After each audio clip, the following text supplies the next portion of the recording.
All right, so now we're on to coning. When we worked with knife versus knife defenses in lessons 3 and 4, we started with 4 reactionary responses with the zones. So again, those reactionary responses were dependent on which of the 4 defensive zones was being attacked.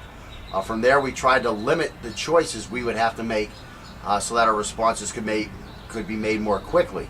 And what we did is we tried to just focus on either a zone 1 or a zone 2, and then we could use like a continuation cut if anything was lower.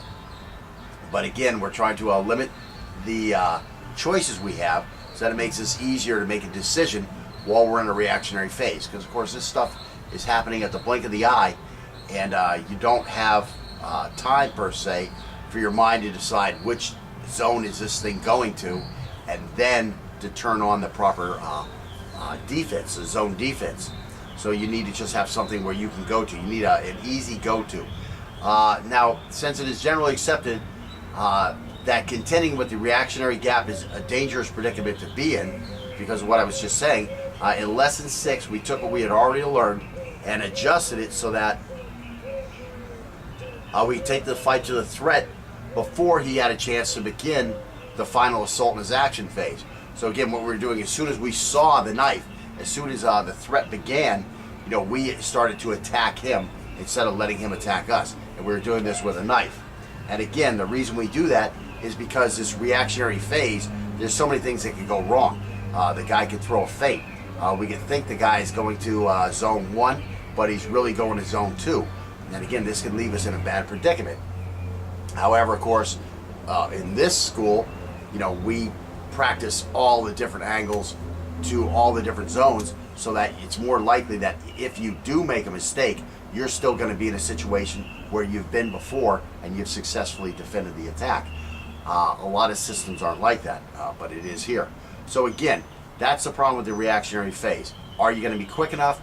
Are you going to make the right choice quick enough? Are you going to make the right choice at all in that little blink of an eye when this guy comes at you with this final assault of his action phase? So if it's going to be better for us to attack in knife versus knife, well, guess what? It's got to be better if we attack when we're unarmed versus a knife. We want to be putting him in the reactionary phase instead of us being in the reactionary phase, because we want to dictate the action whenever possible instead of allowing him to dictate the action. We want him to be under fire instead of us being under fire, whether we have a knife or a weapon or not. That's just the way it is. So this is what we're going to now do while unarmed and facing a knife. Again, you're not going to be successful at this unless you have built the foundation that allows you to be successful with a modified block, and you had to be successful with a modified block to be able to do this. Everything, again, it stacks on top of each other. So you just can't come to this lesson and start doing this stuff. I mean, you might be able to do it right with your partner while you're doing the drills, okay? But again, the problem is it's with your partner with a fake knife while you're doing the drills, okay? You can bluff your way through that stuff. Your partner does it just this way for you, and you are able to do your stuff just this way to make it work. The problem is, out in the real world, when everything doesn't go right and Murphy shows up, do you have the foundation to be able to make the adjustment when this guy does something different than what you've seen before, okay? And that's the big thing. What we've been doing before allows us to see the most variables, allows us to make the most adjustments, allows us to be in a state where we're going to remain calm and make adjustments when the actual shit hits the fan, let's say, okay? Again, if you didn't do all this stuff and you're just jumping in here and you're going to try to mimic what we're doing, that's all you're going to be doing, is mimicking what we're doing. You don't really have the system or the foundation or the style, whatever you want to call it, behind you to make it work. So let's see. Scott, how many angles of attack are there in general? 12, okay? I mean, like I say, some of ours you could say are duplicates of, some people will say there's only 4 ways to attack, or 8 ways to attack. I can't remember what the lowest number is that somebody has, went out there and kind of showed a little thing that really there's only this many types of attacks. I can't remember what it is. Simplified it. It's simplified it to a point to where, isn't an angle 5 really an angle 8? Isn't an angle, we can't really say angle 6 is an angle 7 because the hand is so much different. But isn't an angle 11 really an angle 3? It's just, it's really the same thing. Okay, well, whatever. So there could be less than 12. I like to say there's 12 because I think they're significantly different enough to where 12 is like a minimum. But these other guys that have arguments that maybe it's only 8, let's say, they have a point. But there's still at least 8 angles. But for the sake of argument and the fact that this course uses 12, we're going to say 12. Okay, so let's say there is 12. Okay, so there's 12 different angles. And where is the knife going to start its movement from when these angles come at you? Chamber? Typically it's going to be a chamber. A guy's going to hold a knife in some general staging area before he attacks you. Okay, so this is where coning comes in. So in general, let's say I hold the knife here. So now I'm going to throw an angle 1. So the knife starts here, it comes up here, and it goes to angle 1, slashes across. So now an angle 2 starts here, comes up here, slashes across. So as we can see, we have 2 lines here that are now going like this. Well, let's go to that angle 3. So now I come out here and I come across. Angle 4, I come out here and I come across. So now you can start to see where these are based on my shoulder, but if you put this base down here, you start to have a cone, okay? And what I call this is the cone of influence, okay? So the knife is going to move and be able to influence its damage on a target, but it's going to basically have to come out in this coned area. That's where it's going to come out. So again, at the beginning of the cone, it doesn't have a lot of area of influence, but as it starts to come out further, I start having a wider area of influence. So in other words, once this knife comes, it's going to end up being here at the beginning, here during the middle part, and it's going to wind up finishing on the target somewhere out here. So this is what I'm talking about, the cone of influence, okay? This is where the knife is going to be when he starts his action. Now, I don't know if it's going to be up here for an angle 2 or an angle 7, or if it's going to be down here for an angle 12, an angle 4, or an angle, what did I say? I said meant 11, an angle 4, or an angle 5. I don't know. I don't know where it's going to be, but I know it is going to try to influence something within that coned area. Now, if the guy holds a knife up here, well, here's his cone. This cone is going to be like this.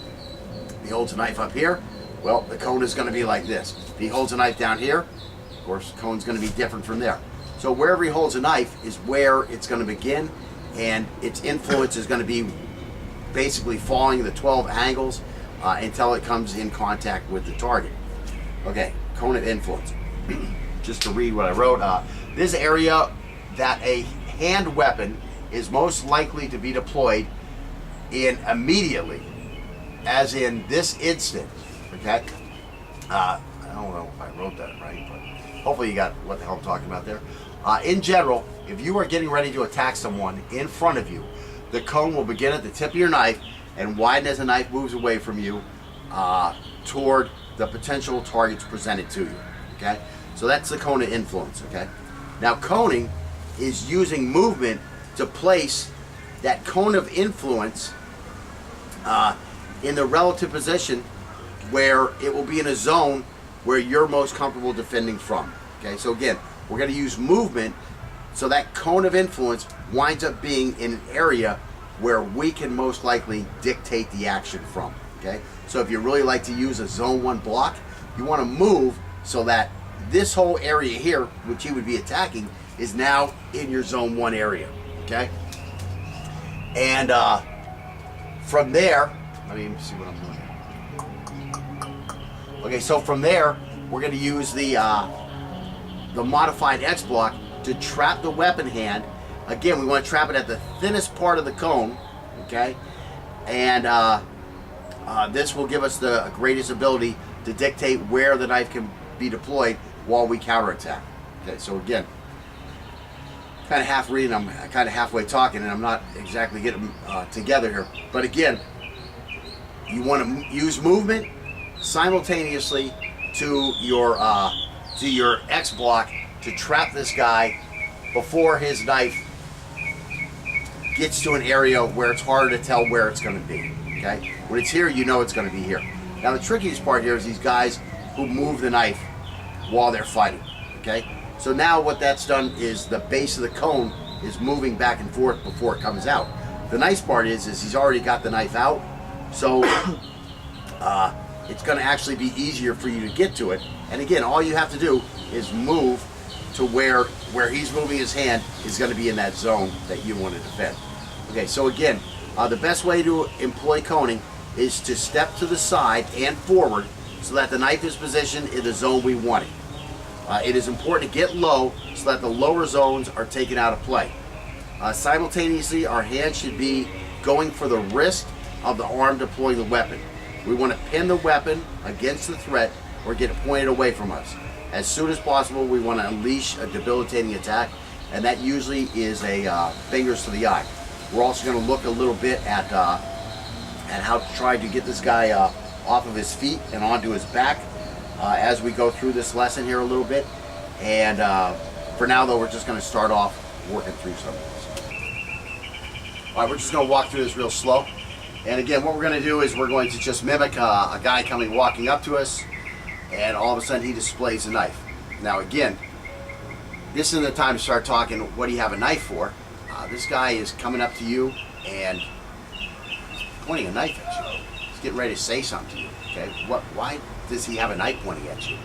What is his purpose? Okay, I'm not here really to find out. I'm here to protect myself. And so what I'm going to do is I'm going to smash this guy. Okay, don't go around pointing knives at people if you don't want to get smashed. I don't know really why a guy would come up walking to you like that. You know, and again, each situation is individual and it's up to you. But to me, that's the way I'm going to do it. You come walking up to me and point a knife at me, and you get it shoved up your ass. That's your problem.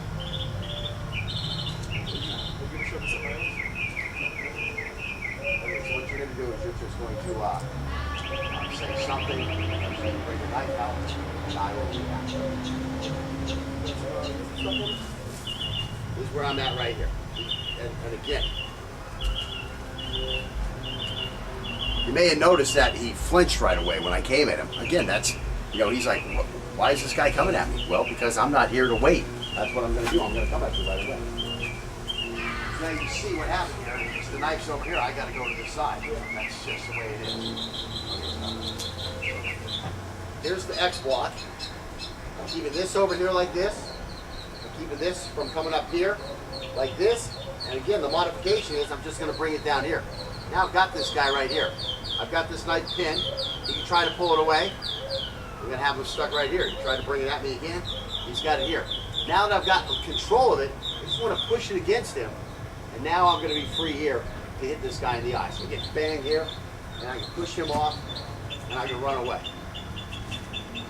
So that's basically what we're looking at. So we're going to do that about 5 times.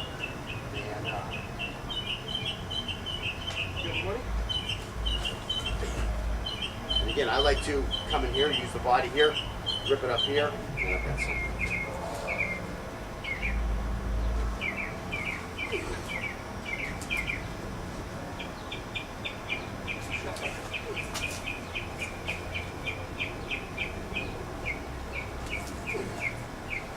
So now you can try to stab it or something.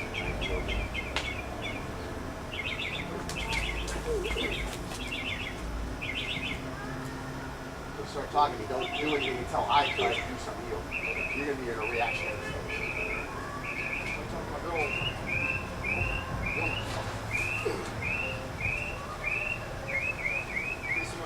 Why do I need to give you money?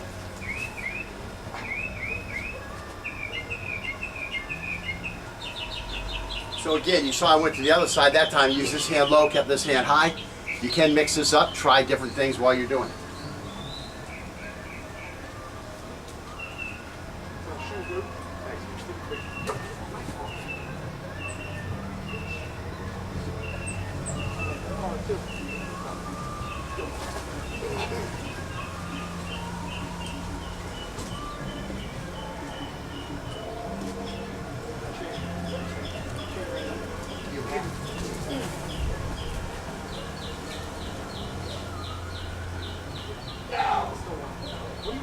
your problem?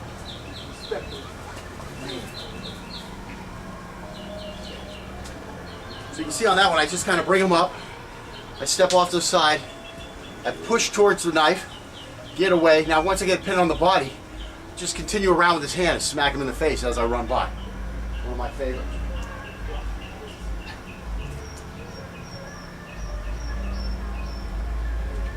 Well, what do I got? I don't understand.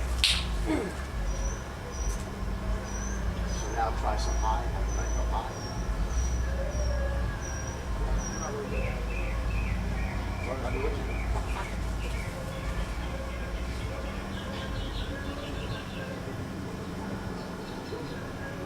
What's up, man? What's the problem? Yo.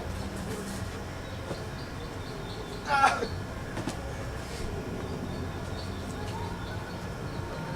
So again, the secret here is to get off before this guy gets off. Move out of the way of that knife. It's going to make it harder for him to bring it down onto you. Because he's thinking about right here. This is what he's thinking about. He's thinking about this area. All of a sudden, you jump over here. He's got to turn. Well, now you're coming at him. It's too late.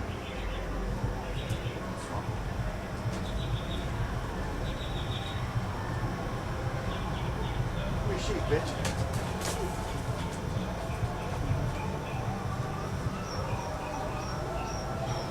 Say, give me a shoot. Now what you want to do too, you still want to use our movement where you're coming down at me. Get low. You move towards me. What's up? Give me your shoes.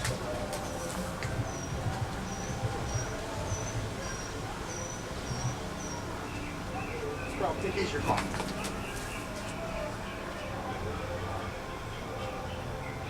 Give me that dime back.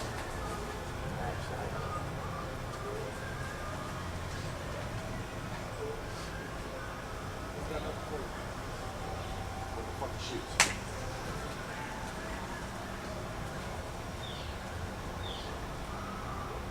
What's up, your neck? Got it.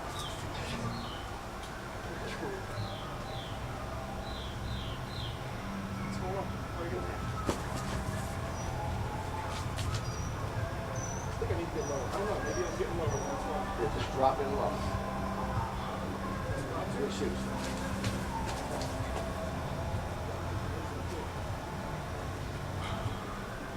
Shoot, bitch.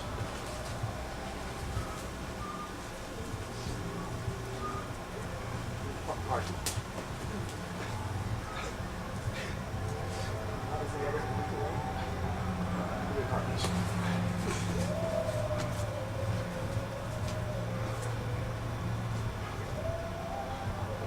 Get it done.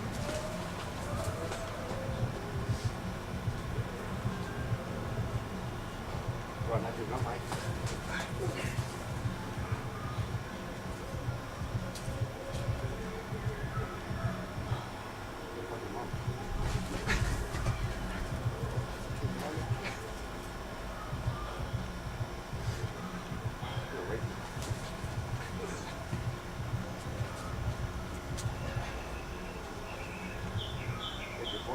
Great. Trying not to kick that leg again, but my knee was going towards it.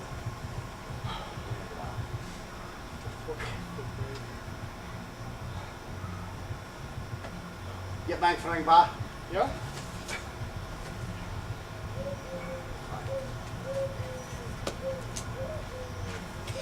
So you can see this isn't too tough. Again, you know, we did lay a foundation to get here, so it makes it look a little easier.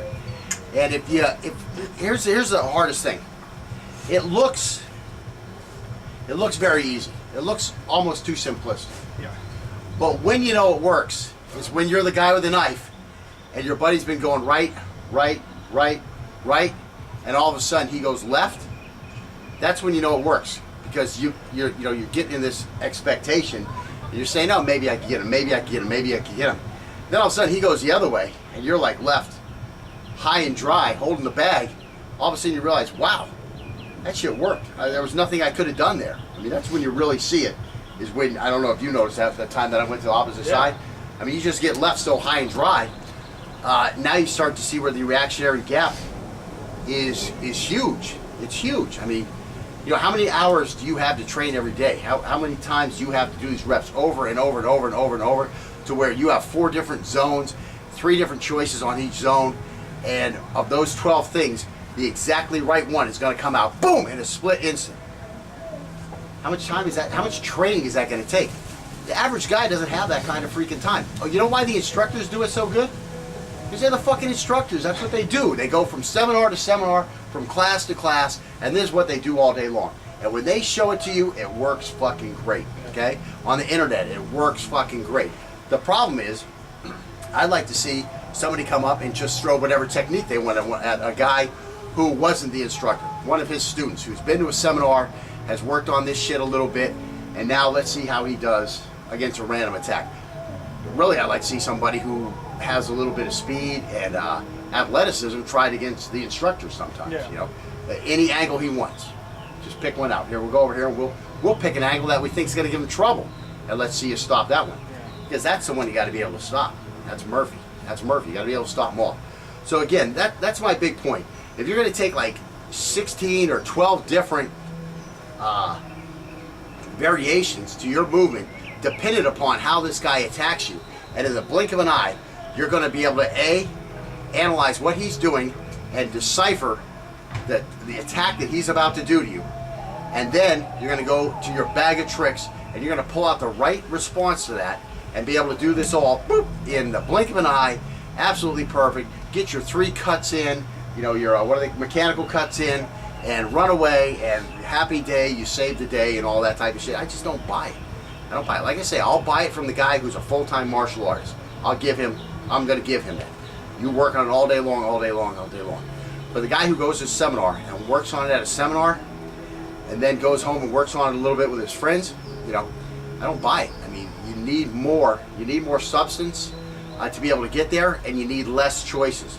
Because even if you do take time like we are to work on this stuff, I mean, if we've been working on 12 different variations for all this time, maybe we'd be somewhere with it. It's not what I would want in my bag of tricks though. That now I'm going to go 6 months without training hard, and then all of a sudden somebody's going to pop up in front of me with a knife, and I have to decide which one of those 12, you know, which zone he's coming at, and which of the 3 responses I'm going to use.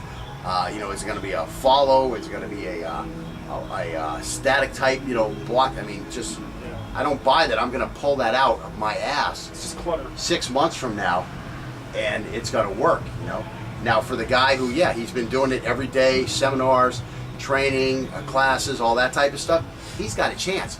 But I'm talking about the average guy in the street. That's what I'm teaching for, is I'm trying to take the average guy in the street, and I'm trying to put him up here with that other guy who trains all the time and has all these different choices in his bag, and you're going to be able to, at the time of need, be able to succeed at the same success rate as that highly trained guy would be, without having to stay highly trained. And again, that's why all my systems, we move the same, the hands are the same, all that type of stuff.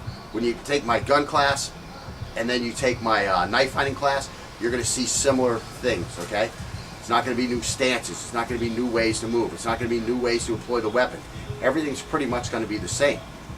Although with knife, we do go to the left hand. But again, you do shoot with your left hand too, I hope, in your training from time to time. Yeah. Because you might get shot in your right hand.